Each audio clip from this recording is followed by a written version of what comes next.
Today on the CTV News at 5, an early morning fire guts a Lethbridge restaurant. Plus, Lethbridge College cuts 2 rural campuses. And looking at the future of the hurricanes.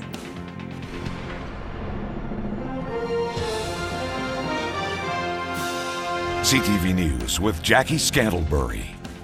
Good afternoon. Nearly 60 people are out of work today after a fire destroyed a restaurant in South Lethbridge. The blaze happened just before 5 this morning. Massive flames could be seen shooting out of the roof. No one was injured, but the building was quickly destroyed. Terry Vogt reports.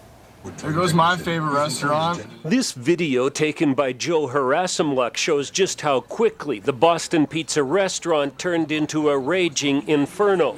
That is crazy. Firefighters say a security guard checked the property at 4:45 a.m. and saw nothing unusual. An alarm went off 13 minutes later, and the first firefighters were on scene within 2 minutes.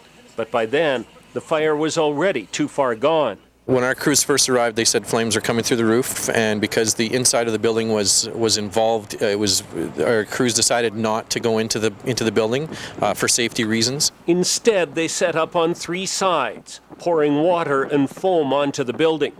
So long, BPs.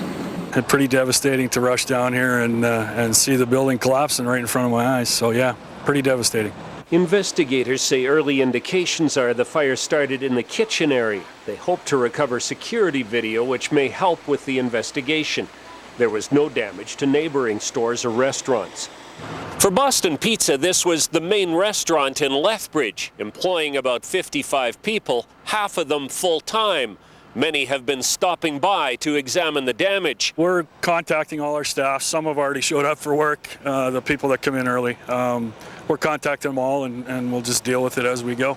The owners say the restaurant is insured through the corporate head office, which is now handling cleanup and other details. They're expecting the restaurant will be rebuilt, but for now are focusing on the more immediate concerns.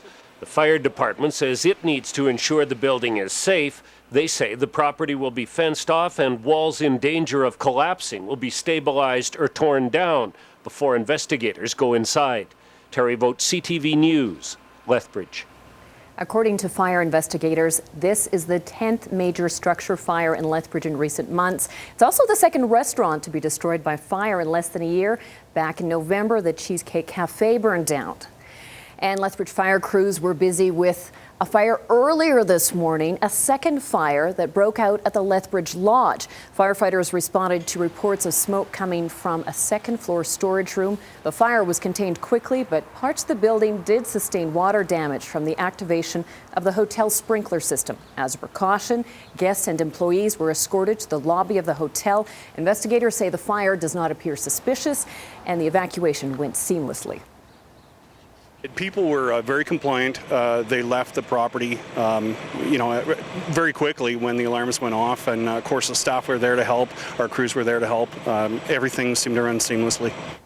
The hotel remains open. The area where the fire happened has been temporarily closed. Early estimates peg the damage at around $20,000.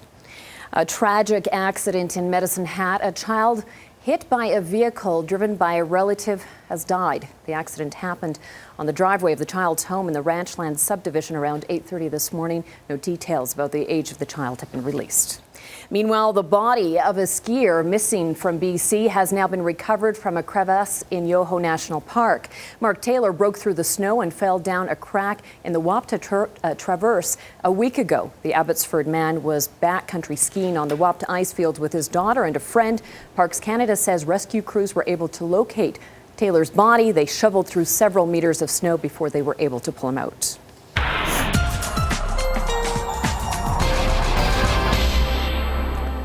Dory Rossiter, it is the first day of spring and a lovely day. Yes, it's a beautiful day. We hit a high of 15 degrees today. Enjoy it while it's here, because just the cautionary tale is that numbers are going to drop and conditions are going to slide south as well. We've got some snow on the way, although the timeline is a little iffy right now, but areas to the west and to the north of us are already in warning criteria. We'll talk about that in a couple of minutes. Okay, Dory. Lethbridge is among the top 10 cities to live in Canada. Money Sense magazine released its annual rankings of Canadian cities today. Lethbridge ranks number 9 overall and number 4 in mid-sized cities. That's up 25th overall from last year. The list is compiled by comparing size, education, employment, and crime. Calgary came in number 1 overall. Lachute, Quebec came in last at number 200. Well, that tentative agreement between the province and Alberta teachers is looking less likely every day. Calgary's Public School Board now says it won't support the deal. Earlier this week, the Edmonton School Board refused to support the deal. Now the CBE is following suit. Public School Board trustees say the deal is good for the Redford government and even has some benefits for teachers, but the board says it's not a good deal for students, that they will ultimately pay the price for labor years' peace. Meanwhile, the Lethbridge Public School Board will make its official decision on Tuesday. At this point, though, board members say they will support the deal. When the proposed deal was first announced, the minister was very clear that every board in the province would have to agree to the terms of the deal. Teachers have until May 13th to vote. Well, the impact of the provincial budget on post-secondary education is now becoming more evident. The University of Lethbridge is preparing for a $12 million cut to their operations. The shortfall is also expected to lead to cuts to the student summer employment program and a possible fee hike. Jeanette Rocher was on campus today and files this report. Christina Larkin is a University of Lethbridge alumni, but she still plays an important role on campus. It can seem pretty insurmountable sometimes when politics gets in the way of your education.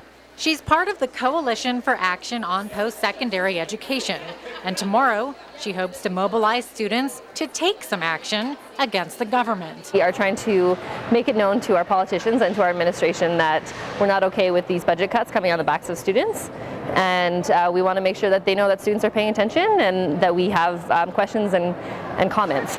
Larkin and other students plan to set up tables with phones and laptops around campus and remind students it doesn't take long to contact your politician. And we're hoping to send as many letters, tweets, phone calls, emails as we can tomorrow. She says the biggest concern students have are fee increases, which is one way that universities might choose to make up for their shortfalls that have been forced upon them by this provincial budget. That provincial budget slashed millions in funding to the university, including a $12 million reduction to their operations grant. For the U of L, that means cuts to their maintenance program, which includes IT, payroll, HR, and the majority of their faculties in graduate study programs. I think we're just getting over the shock now. So it was pretty devastating, I have to say, to hear that. The university hasn't determined yet how all of this will affect jobs or other programs, but they're working through it and should make an announcement soon on how they plan to handle such a shortfall. I won't say that it's not stressful to deal with this kind of reduction, but again, our priority is our students and the quality, and we will maintain that over this period. Jeanette Rocher, CTV News, Lethbridge. We'll have more from the university tomorrow during the Students' Day budget reaction. Now, as we told you yesterday, Lethbridge College has announced plans to cut 2 of its 5 rural campuses. Officials say the closures come as part of an operational review. Fort Macleod and Pincher Creek campuses will be closed soon. Students currently enrolled will be allowed to finish out the year, but no new registrations are being taken. Vice President Academic Peter Leclerc says the college will continue to work with the Livingstone Range School Division to meet the needs of its population.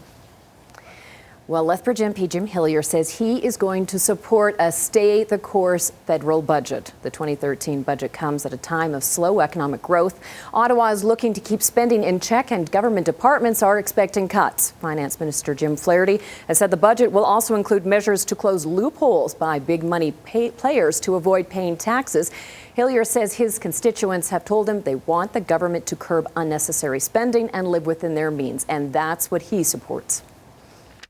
I'm encouraged every time I turn around to stay the course and make those decisions to live within our means so that we can get back on the balanced budget and continue to, lead the world economically. The federal budget will be tabled tomorrow afternoon. Meanwhile, a source close to Ralph Klein's family says the former Alberta Premier is in extremely poor health at a Calgary seniors facility. Klein has been suffering from chronic obstructive pulmonary disorder and dementia for several years. Klein has now been moved to a palliative care center in Calgary. Time now for a look at the day's markets.